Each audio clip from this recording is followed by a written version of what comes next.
আসসালামু আলাইকুম প্রিয় শিক্ষার্থীরা, সবাইকে স্বাগতম করছি অর্জন কর্তৃক আয়োজিত আরেকটি নিউজমূলক ভিডিওতে। তো তোমরা জানো যে রাজশাহী বিশ্ববিদ্যালয় তাদের এবারে ভর্তি পরীক্ষার তারিখ ঘোষণা করে দিয়েছে, কিন্তু এবং খুব শীঘ্রই তাদের যে ভর্তি প্রক্রিয়া এটাও শুরু হতে যাচ্ছে।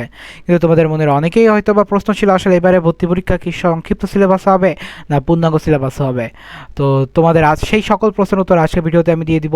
তো তুমি যদি আমার চ্যানেলে নতুন হয়ে থাকো, আমি আব্দুল মোহাম্মদ মুস্তাকিম, বর্তমানে পড়াশোনা করছি খুলনা বিশ্ববিদ্যালয়, এবং আমি আমার ইউটিউব চ্যানেল এবং ফেসবুক পেজে সকল ধরনের এডুকেশনাল ভিডিও আপলোড করার চেষ্টা করি যত দ্রুত সম্ভব। তো অবশ্যই ইউটিউব চ্যানেলটিকে সাবস্ক্রাইব করতে হবে এবং ফেসবুক পেজ থেকে দেখে থাকলে ফেসবুক পেজটাকে ফলো করতে হবে। তো চলো বেশি কথা না বাড়িয়ে আজকে ভিডিওটি শুরু করা যাক। এখানে দেখতে পাচ্ছ আসলে সংক্ষিপ্ত সিলেবাস হবে রাবির ভর্তি পরীক্ষা, অর্থাৎ এবার বলাই হয়েছে আসলে সংক্ষিপ্ত সিলেবাসে ভর্তি পরীক্ষা হবে। রাজশাহী বিশ্ববিদ্যালয় রাবি 2025 স্নাতক প্রথম বর্ষের ভর্তি পরীক্ষা সংক্ষিপ্ত সিলেবাসে আলোকেই প্রশ্ন করা হবে। আজ বৃহস্পতিবার সকালে ভর্তি কমিটির একাধিক সদস্যরা ডেইলি ক্যাম্পাসকে তথ্য জানান। এখন কথা হলো, আসলে এই যে ভর্তি পরীক্ষায় অ্যাডমিশনে কিন্তু শর্ট সিলেবাস বলে কোনো কথা নাই। অ্যাডমিশনে অলওয়েজ হচ্ছে ফুল সিলেবাস। তুমি যখন পড়বা অবশ্যই ফুল সিলেবাস করে পড়ো। কেন পড়তে হবে বা কেন পড়বা না এটা আমি ভিডিও শেষে বলতেছি। আসলে অনেকেই হয়তো এই অবধি দেখে ভিডিওটা স্কিপ করে যাবা, কিন্তু কারণ কি আসলে সম্পূর্ণ কথাবার্তা বলার পর আমি বলতেছি।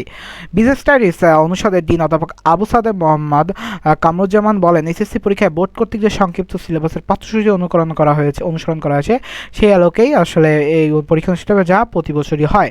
এবং তোমরা জানো যে তাদের পরীক্ষা যে তারিখ এটা প্রকাশিত করেছে যে 16 জানুয়ারি সি ইউনিট, 17 জানুয়ারি এ ইউনিট এবং 24 জানুয়ারি বি ইউনিটের পরীক্ষা অনুষ্ঠিত হবে। এছাড়া বলা হয়েছে যে আসলে 2 শিফটে পরীক্ষা হবে। প্রথম শিফট হচ্ছে সকাল 11টা থেকে 12টা এবং দ্বিতীয় শিফট হচ্ছে বিকাল 3টা থেকে 4টা। এবারে পরীক্ষা হবে রাজশাহী, ঢাকা, চট্টগ্রাম, খুলনা এবং রংপুর ও বরিশাল বিভাগে। এই অঞ্চল পরীক্ষাগুলো বিভিন্ন পাবলিক বিষয়ে ক্যাম্পাসে অনুষ্ঠিত হবে। এবার আবেদনের যোগ্যতা তোমাদের আসলে আগের ভিডিওতে বলেছিলাম, তারপরে বলেছে যে এসএসসি ও সমমান পরীক্ষায় ন্যূনতম পৃথকভাবে চতুর্থ বিষয় জিপিএ 3 থাকতে হবে এবং মোট হচ্ছে 7। বিজ্ঞান শাখাতে আছে 3.50 এবং মোট হচ্ছে 8.00 থাকতে হবে।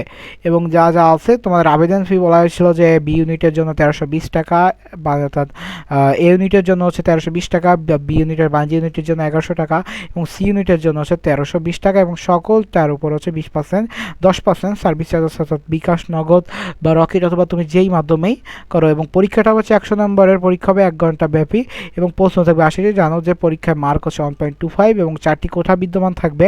সেটা হচ্ছে মুক্তিযোদ্ধার পুত্রকন্যা, ক্ষুদ্র নিগোষ্ঠী, শারীরিক প্রতিবন্ধী, খেলোয়াড় ও বিকেএসপি। এবং এর সকল তথ্য হচ্ছে admission.ru.ac-তে প্রকাশিত এবং সংবাদপত্রের বিজ্ঞপ্তির মাধ্যমে জানা যাবে।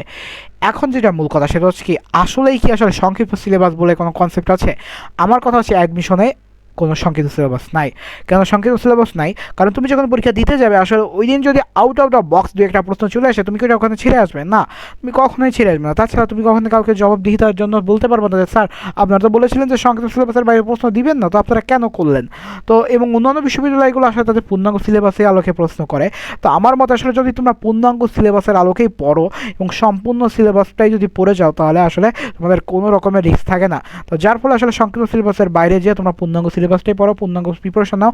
আশা করি অ্যাডমিশন টাইমে একটা গোছানো প্রস্তুতি হবে। তো এই ছিল আজকের ভিডিওটি কেমন লেগেছে অবশ্যই জানাবো। তাছাড়া অবশ্যই চ্যানেলটিকে সাবস্ক্রাইব, ফেসবুক পেজটিকে ফলো করে দিবা। তো দেখা হচ্ছে অন্য কোনো ভিডিওতে। সেমনি সুস্থ থাকো, পড়াশোনার সাথে দেখো। আসসালামু আলাইকুম।